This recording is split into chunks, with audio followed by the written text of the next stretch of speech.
Assalamualaikum warahmatullahi wabarakatuh. Halo semuanya, perkenalkan nama saya Salsabila Rahma Melati, biasa dipanggil Salsa, dari Fakultas Kesehatan Masyarakat Universitas Diponegoro.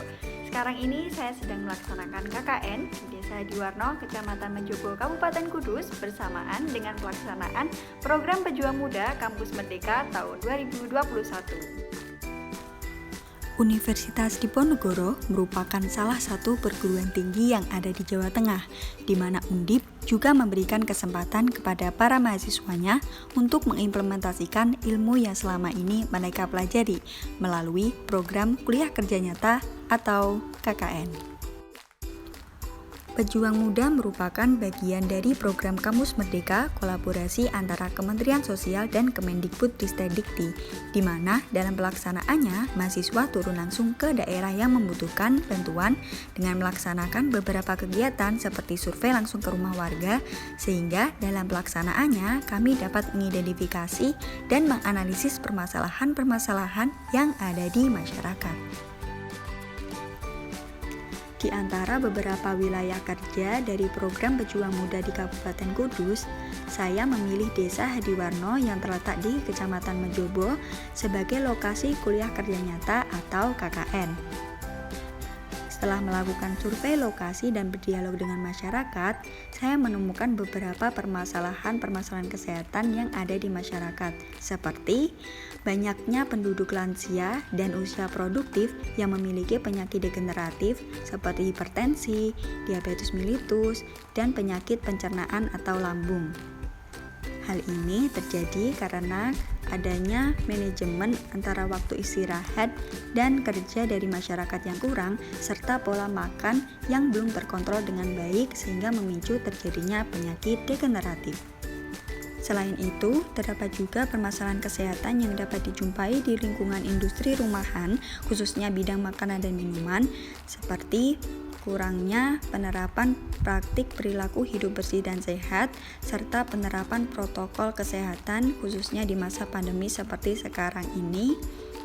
Karena mengingat industri makanan dan minuman, keamanan pangan merupakan hal yang perlu dijaga dengan ketat, sehingga sangat penting untuk menerapkan PHBS dengan baik. Kemudian ditemukan permasalahan mengenai genangan air dan potensi sarang nyamuk melalui tempat penampungan air serta beberapa lokasi pengolahan sampah yang kurang karena dapat memicu terjadinya penyakit demam berdarah. Masalah-masalah kesehatan yang telah dipaparkan tentunya harus segera dilakukan intervensi atau solusi penyelesaian masalah. Ketika berbicara mengenai solusi, ternyata di Desa Hadiwarno, saya menemukan beberapa potensi yang dapat diberdayakan, seperti sumber daya manusia, yaitu ibu-ibu rumah tangga dan remaja putri di desa setempat yang dapat diasah kreativitas dan kemandiriannya, serta alat dan bahan yang mudah dijangkau sebagai pendukung untuk melaksanakan sebuah program untuk menyelesaikan masalah kesehatan yang ada. Dari potensi-potensi yang ada, saya sebagai peserta KKN Undip menyusun beberapa program berbasis sosialisasi, pencerdasan, dan pemberdayaan masyarakat untuk menyelesaikan permasalahan kesehatan di Desa Hadiwarno, yaitu 1. Sosialisasi dan edukasi masyarakat tentang penyakit degeneratif atau penyakit tidak menular.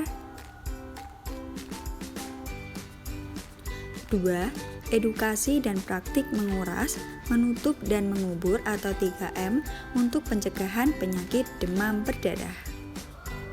3. Edukasi dan praktik perilaku hidup bersih dan sehat atau PHBS di lingkungan industri rumahan. 4. Pemberdayaan masyarakat dengan pemanfaatan limbah kain menjadi masker sebagai langkah pencegahan penularan COVID-19 ramah lingkungan.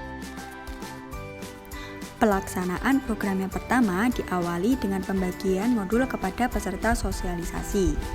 Modul ini berisi mengenai informasi-informasi tentang penyakit degeneratif. Selanjutnya dilakukan penjelasan mengenai faktor-faktor penyebab, bahaya, dan cara pencegahan penyakit degeneratif.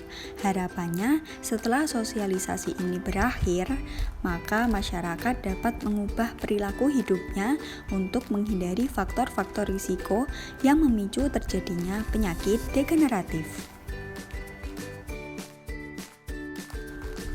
Setelah dilakukan penjelasan, kemudian dilanjutkan dengan diskusi dan sesi tanya jawab kepada peserta sosialisasi. Hal ini bertujuan untuk mengetahui sejauh mana para peserta menangkap atau dapat menerima informasi yang diberikan serta menjadi bahan evaluasi dan masukan untuk program sosialisasi selanjutnya.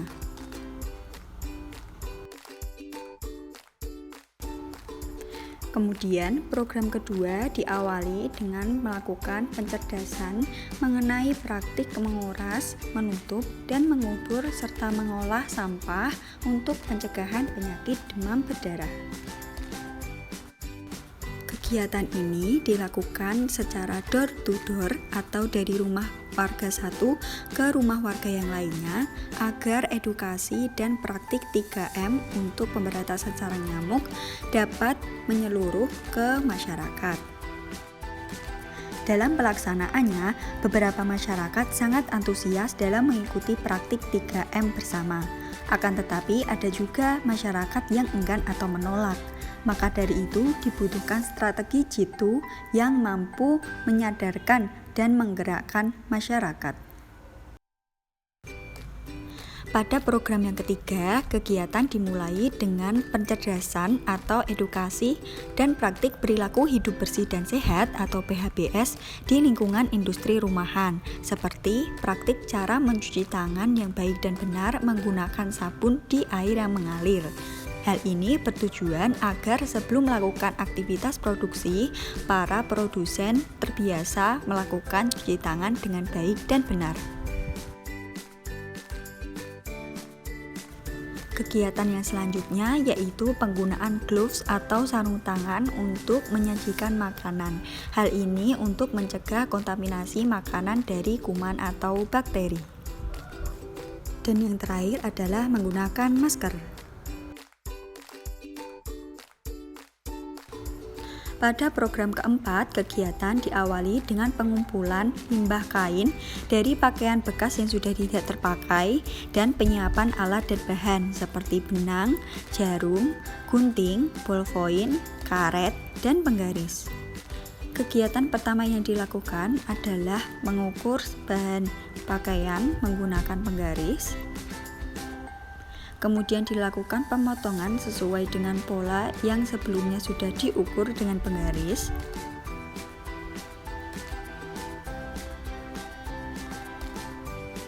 Selanjutnya yaitu penjahitan bahan-bahan yang sebelumnya sudah dipotong dan disesuaikan dengan pola yang diinginkan. Pada bagian ini diperlukan ketelitian yang sangat tinggi karena ini semua berdampak pada estetika dari masker kain yang dihasilkan.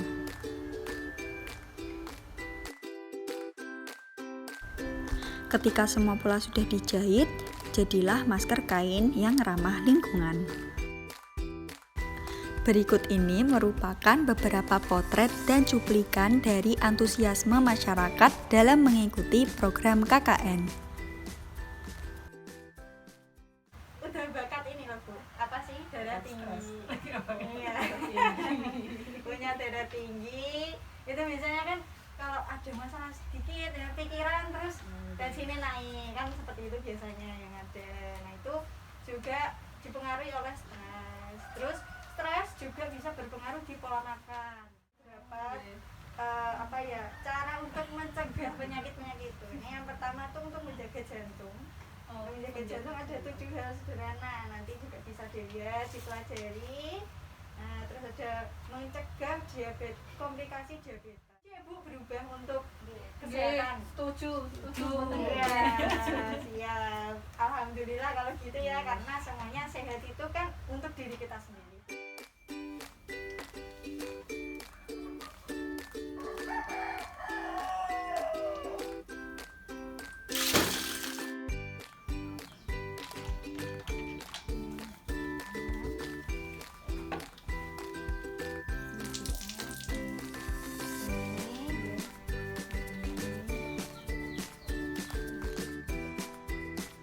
Demikian video profil KKN di Desa Hadiwarno, Kecamatan Mejobo, Kabupaten Kudus. Terima kasih sudah menyaksikan. Sampai jumpa di lain kesempatan. Wassalamualaikum warahmatullahi wabarakatuh.